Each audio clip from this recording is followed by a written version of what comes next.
Desperate for you, Aritra অর্নি, পর্ব 9 থেকে 10। সব কাজ শেষ হতে হতে দুপুর 2টা বাজলো। ভার্সিটিও তখন মোটামুটি ফাঁকা। মায়া বের হলো বাসায় যাওয়ার জন্য। জুইও একটু আগে চলে গেছে। মায়া হেঁটে হেঁটে যাচ্ছে একা একা। ভাবছে একটা রিক্সা নিয়ে চলে যাবে, এমন সময় পেছন থেকে ডাক এলো, এই যে ম্যাডাম। মায়া সঙ্গে সঙ্গে দাঁড়িয়ে গেল। পেছন ফিরে চেয়ে দেখলো রুদ্ধ দাঁড়িয়ে। মায়া চেয়ে রইল। রুদ্ধর তো এতক্ষণে চলে যাওয়ার কথা, সে কেন এখনো ভার্সিটিতে? মায়া বলল, জি স্যার। একা কেন? নেহা কোথায়? ও তো বাসায় চলে গেছে আরো আগেই। রুদ্ধ এবার মায়ার পাশে এসে দাঁড়ালো, বলল, তুমি কি একা যাবে? হ্যাঁ, রিকশায় চলে যাব। রুদ্ধ এবার মায়ার সামনে গিয়ে হেঁটে যেতে যেতে বলল, সঙ্গে এসো। কিন্তু স্যার, আসতে বলেছি আমি। কথাটা বলে রুদ্ধ গড়গড় করে হেসে পার্কিং এ চলে গেল। মায়াও পিছু পিছু গেল। রুদ্ধ গাড়িতে উঠে বসেছে। মায়া যেতেই বলল, গাড়িতে উঠে বসো। মায়া ভাবলো বাড়ি পৌঁছে দিবে, তাই পেছনের সিটের গেট খুলতে রুদ্ধ বলে উঠল, সামনে এসে বসো। মায়া পড়ল মুসিবতে। সামনে গিয়ে বসলে পাশাপাশি বসা হবে। রুদ্ধর দিকে বারবার চোখ চলে যাবে। বিষয়টা ভালো হবে না। মায়া তবুও সামনে এসে বসলো। রুদ্ধ সামনের দিকে চেয়ে আছে। মায়া বসতেই বলল, সিট বেল্ট বেঁধে নাও। মায়ার কাছে সিট বেল্ট বাঁধা ঝামেলার মনে হলো, তবুও বাঁধলো। একবার রুদ্ধর দিকে আর চোখে তাকালো। রুদ্ধ জেন্টেলম্যান, সে এদিক ওদিক তাকায় না। রুদ্ধ গাড়ি স্টার্ট দিল। ভার্সিটির গেট দিয়ে বেরিয়ে রুদ্ধ সোজা পথ রেখে উল্টো পথ দিয়ে গেল। মায়া দেখছে কিন্তু কিছু বলার সাহস পাচ্ছে না। গাড়ি চলছে একটা নিরিবিলি রাস্তা দিয়ে। মায়া চুপচাপ বসে আছে, ভয়ে কিছু বলছে না। কোথায় নিয়ে যাচ্ছে রুদ্ধ ওকে? রুদ্ধ এরই মধ্যে গান ছাড়লো একটা, যেটা মায়া শুনছে বসে বসে। গানের কি মানে মায়া বোঝার চেষ্টা করছে। গানটা বেজেই যাচ্ছে।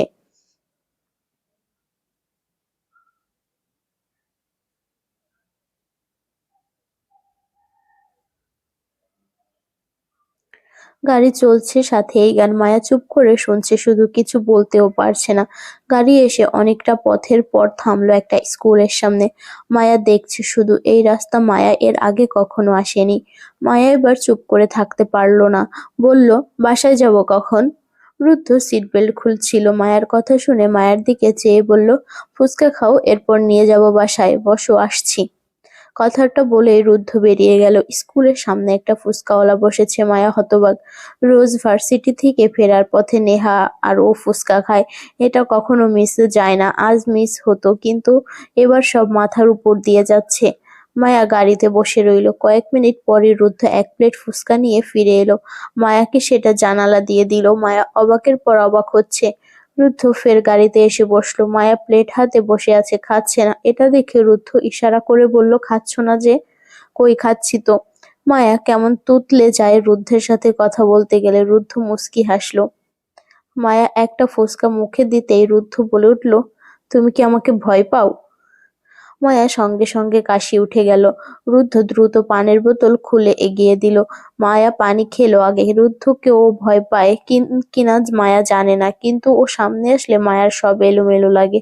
এখন তো একবারে একা আছে রুদ্ধের সামনে। মায়া বলল, না না, ভয় পাই না তো।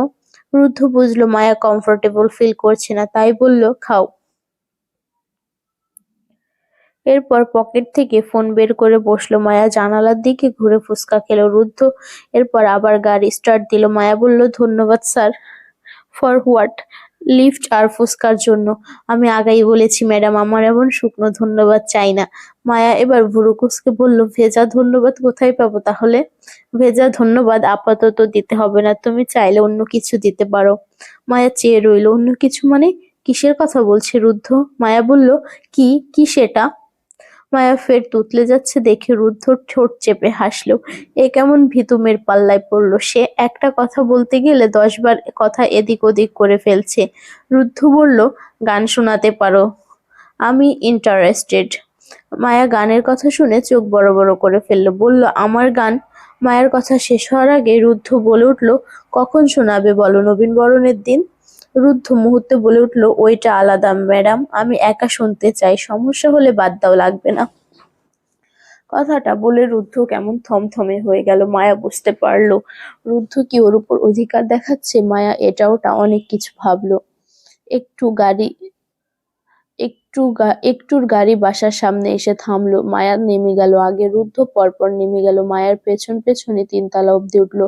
মায়া ওর বাসার সামনে গিয়ে দেখলো তালা নেই, ভাবলো হয়তো মহিমা বেগমই এসেছেন। মায়া কলিং বেল বাজালো। মহিমা বেগম দরজা খুলে দিতেই দেখলো মায়া দাঁড়ানো ঠিক ওর পেছনেই রুদ্ধ। মহিমা বেগমকে দেখে রুদ্ধ সালাম দিল। মায়া ভেতরে চলে গেল, আর দাঁড়ালো না। একটু পর মহিমা বেগমও দরজা বন্ধ করে চলে এলেন। নেহা খাবার খাচ্ছে বসে বসে, পাশে তিশা বসে। দু বোন মিলে শপিং নিয়ে কথা বলছে। এমন সময় দেখলো রুদ্ধ এসেছে। দুই বোনের সাথেই বসলো রুদ্ধ।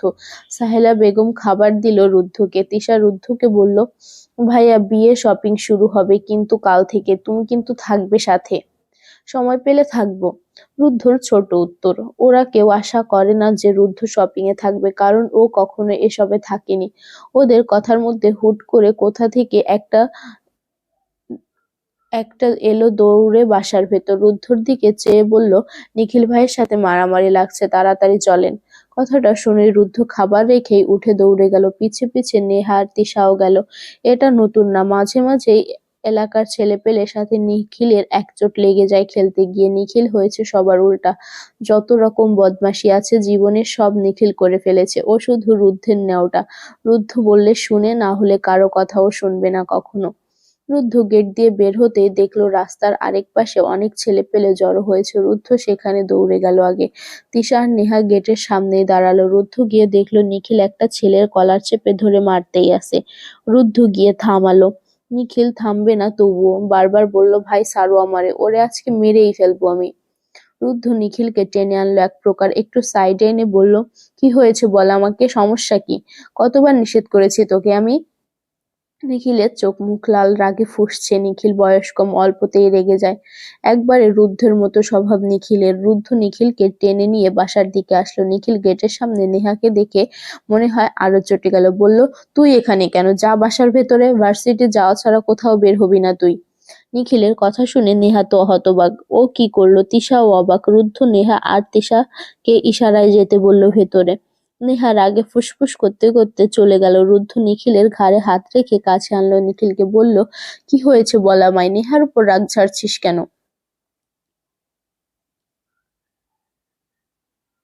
ওরে বাসা থেকে বাইর হইতে নিষেধ করবা ভাই। ও কি করেছে বল আমাকে, এরপর যা করতে হয় করব। ওই পাশের এলাকার জিসান ওর পিছু নেয়। আজকে আমার কাছে ওর নাম্বার চেয়েছে। আমার রাগ উঠে ভাই, সহ্য হয় না। রুদ্ধ অবাক হয়ে চেয়ে রইল নিখিলের দিকে, বলল, এর জন্য ওই ছেলেকে মারলি? হো। রুদ্ধ অবাক হলো পরপর। মায়ার দিকে কেউ হাত বাড়ালে রুদ্ধ যেমন হিংস্র হয়ে ওঠে, ঠিক ঠিক তেমনই লাগলো নিখিলকে। রুদ্ধ কি যেন ভেবে এরপর নিখিলকে নিয়ে বাসার ভেতর গেল। নিখিলের কপালে একটু লেগেছে। নিখিল দেখলো নেহা খাবার খাচ্ছে বসে বসে। নিখিলের দিকে চোখ পড়তে আবার সরিয়ে নিল। চোখ তাকাবে না ওই বজ্জাতটার দিকে। নিজে মারামারি করে আসবে আর রাগ ঝাড়বে নেহার উপর কেন? রুদ্ধ নিখিলকে বলল, মাথা ঠান্ডা কর, খেতে বস, বাকিটা পরে দেখে নিব। নিখিল চেয়ার টেনে বসে পড়ল। খাদিজা বেগম এসে কিছুক্ষণ ঝাড়লো ওকে। রুদ্ধ থামালো। নেহা আগে চলে গেল। তিশা এটা ওটা বের করে দিতে লাগলো দুই ভাইকে। মহিমা বেগম পায়েস বানাচ্ছে গুড় দিয়ে। মায়ার খুব পছন্দ, এটা স্পেশাল ভাবে করা হয়। মায়া বসে বসে বাদাম কাটছে যাতে পায়েসের ওপর ডেকোরেট করতে পারে। জিনিস দেখতে সুন্দর হলে খেতেও ভালো লাগে।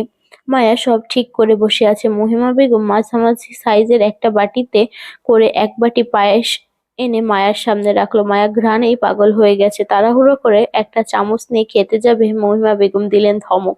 মায়া গাল ফুলিয়ে বলল, কি হলো, দাও একটু খাই। এটা তোর জন্য না, তুই রান্নাঘরে রাখা আছে ওখান থেকে এনে খা। তাহলে এটা কার জন্য? আগে এটা সাজা বাদাম দিয়ে একটু ঠান্ডা হোক। কথাটা বলেই মহিমা বেগম চলে গেল। মায়া বসে আছে পায়েসের ওপর, সুন্দর করে বাদাম কুচি ছিটিয়ে দিল। ঘ্রাণে টেকা যাচ্ছে না, মনে হচ্ছে এক্ষুনি খেয়ে নিতে। রাতের খাবারও এখনই খায়নি মায়া, খিদেও পেয়েছে। এমন সময় মহিমা বেগম এসে বলল, যা এ বাটিটা নিয়ে রুদ্ধকে দিয়ে আসবি। মায়া হতবাক হয়ে তাকালো ও মহিমা বেগমের দিকে, বলল, এখন আমি ওনাকে কোথায় পাবো? ও তো ওপরেই থাকে, যা গিয়ে দিয়ে আয়, বলবি মহিমা আন্টি পাঠিয়েছে।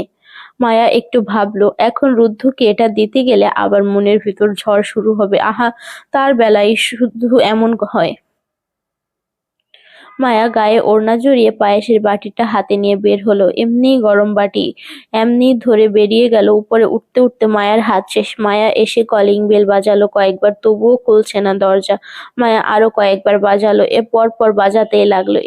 একে তো গরম বাটি ধরে আছে, তার মধ্যে দরজাই খুলছে না। মায়া আরেকবার কলিং বেল বাজাতেই দরজা খুললে রুদ্ধ বলে উঠলো, শাওয়ার নিচ্ছিলাম তো নিখিল। কথাটা বলেই দেখলো মায়া সামনে দাঁড়িয়ে আছে, এটা নিখিল না। এদিকে মায়া চোখ বড় বড় করে রুদ্ধর দিকে চেয়ে আছে। রুদ্ধ সবেই শাওয়ার নিয়ে বের হয়েছিল, পরনে শুধু তোয়ালে, বডি দেখা যাচ্ছে, চুল দিয়ে পানি পড়ছে। এভাবে রুদ্ধকে দেখে মায়ার অবস্থা আরো খারাপ। রুদ্ধ নিজেও লজ্জায় পড়ে গেছে। মায়া করলো কি, তাড়াহুড়ো করে চোখ বুজে ফেললো। রুদ্ধর দিকে পায়েসের বাটি এগিয়ে দিতে গিয়ে হাত কাঁপায়। গরম গরম পায়েসের কিছুটা লাগলো মায়ার হাতে। মায়া বাটি ছেড়ে দিবে দেখে রুদ্ধ ধরে ফেললো। মায়া চিৎকার করে উঠলো, হাত জ্বলে যাচ্ছে। রুদ্ধ পায়েসের বাটি ওখানেই রেখে মায়াকে ধরলো। মায়াকে বলল, ভেতরে চলো, হাতে মলম লাগাতে হবে। মায়া দেখলো রুদ্ধ ওকে ধরে আছে। মায়া বলল, না আমি বাসায় যাব। চুপ একবারে। রুদ্ধ মায়ের কথা শুনলো না, মায়াকে ওর রুমের ভেতর নিয়ে সোফায় বসিয়ে দিল। আগে ঠান্ডা পানি এনে মায়ার সামনে বসলো। মায়াকে বলল, এখানে হাত ডুবিয়ে রাখো, আমি মলম নিয়ে আসছি। মায়া চুপ করে বসে আছে, দেখে রুদ্ধ নিজেই মায়ের হাতটা নিয়ে পানিতে ডুবিয়ে দিয়ে উঠে দাঁড়ালো। মায়া সব দেখছে, কিছু বলতে পারছে না। রুদ্ধ এখনো তোয়ালে পরেই ঘুরছে। মায়া রুদ্ধর দিকে চেয়ে কত কি ভাবনা আসছে। ইস, মায়া চোখই সরাতে পারছে না রুদ্ধর দিক থেকে। লোকটা যদি দেখে ফেলে, নিঘাত মায়াকে খারাপ মেয়ে ভাববে। কথাগুলো ভেবে মায়া নিজেই হাসলো। মায়া সোফায় বসে পানিতে হাত ডুবিয়ে রেখেছে, গরম পায়েস পড়েছে, হাতটা লাল হয়ে উঠেছে ততক্ষণে। মায়া এদিক ওদিক দেখছে। একটু পরে রুদ্ধ আসছে রুম থেকে বেরিয়ে। এবার আর তোয়ালে পরনে নেই, টি শার্ট প্যান্ট পরে এসেছে। সব কালো রঙের, চুলগুলো এলোমেলো হয়ে আছে। মায়া আবার ক্রাশ খেলো। আবার রুদ্ধ এগিয়ে আসতেই মায়া চোখ ফিরিয়ে নিল। রুদ্ধ এসে ওর সামনে বসলো, হাতের দিকে দেখছে খুব মনোযোগ দিয়ে। এরপর বলল, এবার হাত তুলে ফেলো। মায়া পানি থেকে হাত তুলে ফেললো। বেশ অনেকটা জায়গা লাল হয়ে আছে। রুদ্ধ মায়ার হাত ধরে দেখলো ভালো করে, এরপর মলম লাগিয়ে দিতে লাগলো। মায়া চুপ করে বসে আছে, বুকের ভেতর যেন কেউ ড্রাম বাজাচ্ছে। মায়ার মলম লাগানো শেষ হতে মায়া হাত ছাড়িয়ে নিল, উঠে দাঁড়িয়ে বলল, আসছি আমি। রুদ্ধ মায়ার দিকে মলমটা এগিয়ে দিয়ে বলল, এটা নিয়ে যাও, সকালে আবার লাগাবে, বুঝছো। মায়া মলমটা নিয়ে চলে গেল। রুদ্ধ সামনে আর থাকার সাহস হলো না। মায়া চলে আসতে রুদ্ধ মুচকি হেসে গিয়ে দরজা বন্ধ করে দিল। তখন মায়ার হাত থেকে পড়তে পড়তে বেঁচে যাওয়া পায়েসের বাটিটা ফ্রিজ থেকে বের করলো। রুদ্ধর তেমন মিষ্টি জাতীয় খাবার খায় না, কিন্তু মায়া নিজে নিয়ে এসেছে তাই কয়েক চামচ খেয়ে আবার রেখে দিল। মায়া বাসায় ঢুকলো হাত লুকিয়ে। কোনোভাবে যদি মহিমা বেগমের সামনে ধরা পড়ে, 101টা কথা বলবে। মায়া মলমটা ওড়নার ভেতর পেঁচিয়ে দরজা খুলে ঢুকতেই মহিমা বেগম ওকে দেখে বলে উঠল, এত সময় লাগে এক বাটি পায়েস দিয়ে আসতে, নাকি মাঝপথে ঘুমিয়ে পড়েছিলে? মায়া কিছু বলল না, আস্তে করে রুমে চলে গেল। হাতে এখনো জ্বালা করছে ভীষণ। মলমটা মায়া নিজের ব্যাগে রেখে দিল। এরপর সোজা বিছানায় চলে গেল। বিছানায় শুয়ে মায়া বারবার নিজের হাত দেখতে লাগলো। রুদ্ধ আজ এই হাতে কয়েকবার চেপে ধরেছে, অনুমতিও চায়নি। লোকটা কি মায়ার হাত নিজের মালিকানাধীন করে নিয়েছে নাকি? আর মায়া সে কিছু বলতে পারে না কেন? এমন কেন অনুভব হয় লোকটা কাছে এলে? ভার্সিটি যাওয়ার জন্য বের হলো মায়া। নেহা আজ আগেই বের হয়েছে, দুজনেই বের হবে এমন সময় দেখলো রুদ্ধও বের হচ্ছে। নেহা রুদ্ধকে দেখেই বলল, ভাইয়া। রুদ্ধ ততক্ষণে গাড়ির কাছে চলে গিয়েছিল। নেহার ডাকে ফিরে তাকালো। নেহা বলল, আমাদের লিফট দাও একটু। রুদ্ধ ইশারায় গাড়িতে উঠতে বলল। নেহা মায়াকে টেনে নিয়ে গাড়িতে উঠে বসলো। মায়া শুধু রুদ্ধকে দেখলেই কাল রাতের কথা মনে পড়ছে। মায়া রাতভর রুদ্ধর কথাই ভেবেছে। এখন রুদ্ধ সামনে আসলে সেই টাওয়াল পরিহিত রুদ্ধ চোখের সামনে ভেসে উঠছে। কি বডি লোকটার, চোখে লেগে থাকার মতো। মায়া ভাবছে বসে বসে। এমন সময় নেহা মায়াকে বলল, এই মায়া শোন। কি, বিকালে তিশা আপুর জন্য শপিং করতে বের হব সবাই, তুইও কিন্তু যাবি। এই না, ওসবের মধ্যে আবার আমি কেন? তুই থাকবি না মানে? সবকিছুতেই থাকবি তুই। আমরা একরকম ড্রেস পরবো সবাই, ওটাই দেখতে যাব। আমি যাব না রে, তুই যাবি, তোর ঘাড়ও যাবে।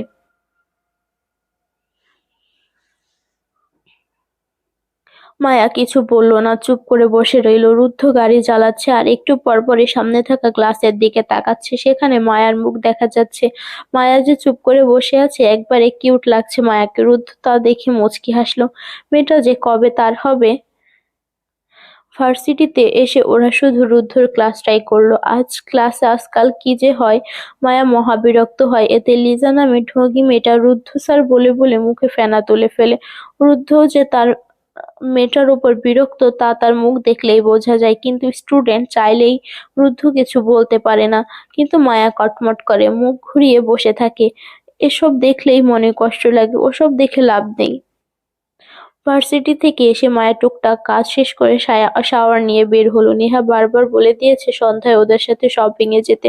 মায়াও ভাবলো যাবে, ওর কিছু কেনাকাটা করা হয়ে যাবে। সন্ধ্যায় একটু আগে নেহার কল এলো রেডি হয়ে নিচে যেতে বললে মায়া রেডি হয়ে নিচে গেল। নেহাদের সদর দরজা দিয়ে ভেতরে ঢুকতে চোখ পড়ল রুদ্ধকে। মহাশয় সোফার উপর পা তুলে বসে আছেন। নিখিলের পাশেই নিখিল, তার ও একই অবস্থা। মায়া ঢুকতেই রুদ্ধ তাকালো ওর দিকে। দুজনের চোখে চোখ পড়ে গেল। মায়া চোখ সরিয়ে নিল সঙ্গে সঙ্গে, কিন্তু রুদ্ধ সরালো না। সে সরাবে কেন, সে দেখবে। মায়াকে দেখে নিখিল বলল, তোর বান্ধবীকে ডাকতো মায়া, শপিং এ যাবে নাকি বিয়ে খাইতে বুঝতেছি না। মায়া যাওয়ার আগেই নেহা আর তিশা বের হলো। নেহা দেখলো নিখিলের সাথে রুদ্ধও বসে। রুদ্ধ আজ ভার্সিটি থেকে দেরি করে এসেছিল। ওরা ভেবেছিল রুদ্ধ যাবে না, কিন্তু রুদ্ধকে দেখে তিশা খুশি হলো। আপাতত ওরা টুকটাক কিনতে যাচ্ছে, মেইনগুলো বাড়ির মেয়েরাই গিয়ে করে আনবে। এরপর এক হওয়ার পর রুদ্ধ উঠে দাঁড়িয়ে বলল, চল এবার, অলরেডি অনেক লেট। নিখিল সঙ্গে সঙ্গে নেহার দিকে চেয়ে বলল, ওর জন্য লেট হয়েছে, বউ সেজে শপিং করতে যায়। নিখিলের কথা শুনে নেহা হা করে চেয়ে আছে। ও কোথায় বউ সাজলো। তিশা বুঝে গেল এবার নেহা রেগে যাবে, নিখিলের সাথে ঝগড়া বাঁধবে, আরো ঝামেলা হবে। তিশা নিখিলকে বলল, নিখিল একটা কথা না, আজ ঝগড়া করবি না, যা ভাইয়ার সাথে। নিখিল নেহার দিকে চেয়ে ভেংচি কেটে রুদ্ধর পেছন পেছন বেরিয়ে গেল। রুদ্ধ গাড়ি গেটের সামনে দাঁড় করিয়েছে, জানালা দিয়ে চেয়ে আছে। মায়া ওরা হেঁটে আসছে। মায়া আজ নীল রঙের একটা ড্রেস পরেছে, চুলগুলো বেনি করা, দেখতে ভীষণ মিষ্টি লাগছে। রুদ্ধ যেন চৌকি ফেরাতে পারছে না। নিখিল আবার তখন গাড়িতে উঠে বসলো। রুদ্ধকে জানালা দিয়ে মায়ের দিকে চেয়ে থাকতে দেখে নিখিল একটু ভাবলো। সে বেশ কয়েকবারই খেয়াল করেছে বিষয়গুলো। নিখিলও তাকালো, পরপর বলল, মায়া দেখতে অনেক সুন্দর, তাই না ভাই?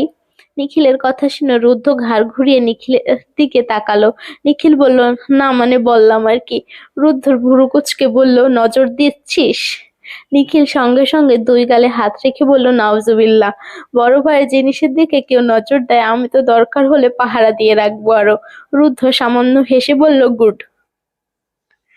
ওদের কথা বন্ধ হলো যখন মায়ারা এসে গাড়িতে উঠলো। মায়াকে বসানো হলো মাঝখানে। মায়া বসতেই রুদ্ধর সামনে ছোট আয়নাটা ঘুরিয়ে দিল একটু।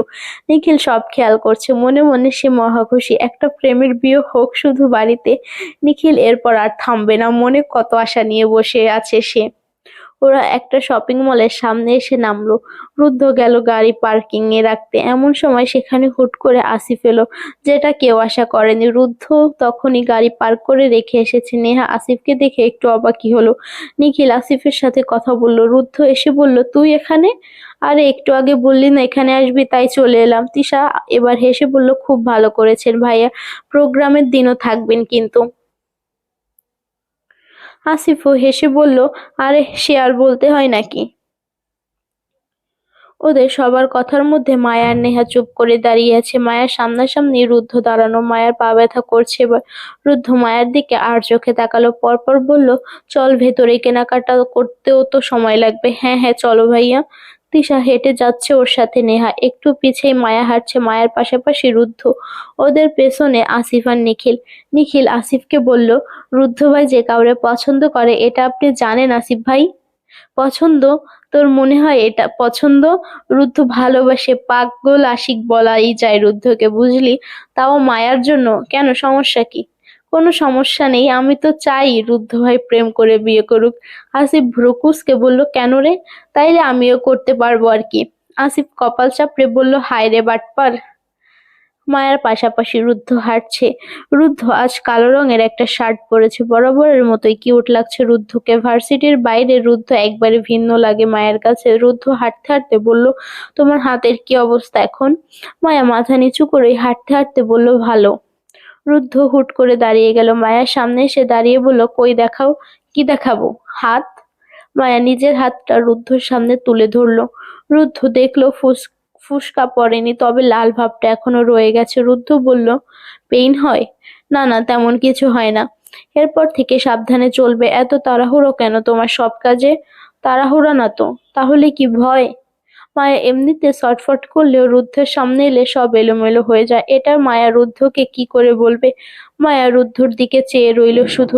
মায়াকে কিছু বলতে না দেখে রুদ্ধ বলল, শোনো মেয়ে, আমার দিকে এমন ভীতু দৃষ্টিতে তাকাবে না, বুঝছো? মায়া ভুরু কুঁচকে রইল। তা দেখে রুদ্ধ হুট করে মুচকি হেসে ফেলল। মায়া সে হাসির দিকে চেয়ে রইল। রুদ্ধ পরপর বলল, চলো। মায়া হাঁটতে লাগলো আগে আগে, রুদ্ধ ওর পিছু পিছু। তিশা আর নেহা একটা লেহেঙ্গার দোকানে ঢুকেছে। মায়া গিয়েও ঢুকলো। সেখানে আরো অনেক মানুষ ছিল। মায়ার পিছু পিছু রুদ্ধও ঢুকলো, আর সাথে আসিফ, নিখিল। ওরা লেহেঙ্গা দেখছে। নেহা একটু পর পর আর চোখে আসিফকে দেখছে শুধু। আসিফ যদিও তেমন তাকায় না, তবে নেহা একটা সুযোগও মিস করছে না। মায়া আরেক দিক ঘুরছে। হাঁটতে হাঁটতে ওর চোখে পড়লো একটা সি গ্রিন রঙের একটা লেহেঙ্গার দিকে। ভীষণ সুন্দর লেহেঙ্গাটা। মায়া ওইটার কাছে গেল, নেড়েচেড়ে দেখতে লাগলো। পরপর নেহা কোথা থেকে এসে যেন লেহেঙ্গাটা দেখে বলল, আরে এটা তো ভীষণ সুন্দর, তোর পছন্দ হয়েছে? না, এমনিই দেখছিলাম। নেহা ভালো করে দেখলো, লেহেঙ্গাটা বেশ সুন্দর। নেহার খুব পছন্দ হলো। নেহা বলল, চল, তুই আর আমি একই রকম নেই। পাগল তুই, তুই নিলে নে, আমি নিচ্ছি না। এমন কেন তুই? মায়া পছন্দ হলেও সেটা রেখে দিস। সব পছন্দের জিনিস পেতে হয় না, চল এবার। মায়া নেহাকে টেনে নিয়ে চলে গেল অন্য পাশে। ওরা যেতেই ওখানে এলো রুদ্ধ। এসে লেহেঙ্গার সামনে দাঁড়ালো। কয়েক সেকেন্ড দেখলো ওটাকে, পরপর একজনকে ডেকে বলল, এই লেহেঙ্গার দুটো লাগবে। দোকানের লোকটা লেহেঙ্গাটা দেখে বলল, হবে স্যার, কিন্তু দামটা একটু বেশি এটার। দাম জিজ্ঞেস করিনি আমি, বলেছি লাগবে। ঠিকানা দিয়ে যাব, আগামীকালের মধ্যে পার্সেল করে পাঠিয়ে দিবেন। জি স্যার, শিওর। রুদ্ধ হেঁটে চলে এলো। এসে দেখলো নিখিল আর আসিফ খুব গল্প করছে। এদিকে তিশারও লেহেঙ্গা পছন্দ হয়ে গেছে। নেহাকে ওখানে ডাকা হলেও নেহা গেল না। সে এমন জায়গায় বসে আছে যেখান থেকে আসিফকে দেখা যায়। কিন্তু হুট করে নিখিল এমন ভাবে দাঁড়ালো যে নিখিলকে দেখা যাচ্ছে শুধু। নেহা কপাল চাপড়ালো। সব জায়গায় এই নিখিল ওর সাথে জেনে না জেনে দুশ্মনী করে বসে। টুকটাক কেনাকাটা শেষ হতে মায়ার পায়ের ব্যথা শুরু হলো। মনে হচ্ছে আর হাঁটার শক্তি পাচ্ছে না। মায়ের হুটহাট এমন হয়। মায়া গিয়ে আরেক জায়গায় বসে পড়লো। রুদ্ধ বিষয়টা খেয়াল করলো। মায়া কেমন এদিক ওদিক করছে। এদিকে তিশার আরো কেনাকাটা বাকি। একটার পর একটা জুয়েলারি দেখেই যাচ্ছে। রুদ্ধ এবার বলল, তিশা শোন। হ্যাঁ ভাইয়া। তোর তো সময় লাগবে আরো, আমি বাকিদের নিয়ে ক্যাফেতে গিয়ে ওয়েট করি। হ্যাঁ, আচ্ছা ভাইয়া, যাও। এ বিষয়টাতে কেউ খুশি না হলেও নেহা ভীষণ খুশি হলো। এ খুশির নজরে এলো নিখিলের। নিখিল একবার আসিফের দিকে তাকাচ্ছে তো আরেকবার নেহার দিকে। মায়া ওদের নিয়ে রুদ্ধ ক্যাফেতে গেল। মায়ার পাশের চেয়ারটায় রুদ্ধ বসলো। মায়ার আরেক পাশে নেহা বসলে ওর পাশে এসে আসিফ বসলো। নিখিল বিষয়টা দেখলো, পরপর নেহাকে বলে উঠলো, এই নেহা, চল আমার সাথে। কোথায়? হাতের ঘড়ি দেখবো, চল আয়। তুমি যাও, আমি যাব না। নিখিল মনে হচ্ছে রাগে ফুঁসছে। পরপর আবার বলল, আসতে বলেছি কিন্তু তোকে। নেহা না যেয়ে পারল না। নিখিল ওকে সঙ্গে করে নিয়ে গেল। আসিফ চেয়ে রইল ওদের যাওয়ার দিকে। নিখিল আর নেহা ঝগড়া করতে করতে যাচ্ছে। ক্যাফে হলেও এখানে তেমন কিছুই পাওয়া যায় না। ওরা কোল্ড কফি সাথে কিছু খাবার অর্ডার দিল। মায়া চুপ করে বসে আছে। পেটের মধ্যে কেমন যেন করছে। মায়ার ইচ্ছে করছে চলে যেতে, কিন্তু কি করে যাবে একা? অলরেডি সন্ধ্যা। একা এত দূর যাবেই বা কি করে? এদিকে রুদ্ধর নজর পুরোপুরি মায়ার দিকে। মায়া হাঁসফাঁস করছে। বিষয়টা রুদ্ধর চোখ এড়ায়নি। রুদ্ধ করলো কি, টেবিলের উপর থাকা পানির বোতলের ক্যাপটা খুলে মায়ের সামনে রাখলো। বলল, পানি খাও। এত হাঁসফাঁস করছো কেন? কোনো সমস্যা? মায়া কি করে বলবে? ওর হুট করে পেট, কোমর আর পায়ে ব্যথা হচ্ছে। যদি রুদ্ধ কিছু বলে। মায়া আগে পানি খেলো, পরপর বলল, বাসায় যাব কখন? রুদ্ধ ভুরু কুঁচকে ফেললো। কি হলো? এই মেয়ের কণ্ঠ এমন লাগছে কেন? রুদ্ধ বলল, এখনই চলে যাব। পরপর আসিফের দিকে চেয়ে বলল, এখানেই ওয়েট কর, ওরা আসলে বলবি আমি এসেই নিয়ে যাব। আসিফ বলল, কোনো সমস্যা?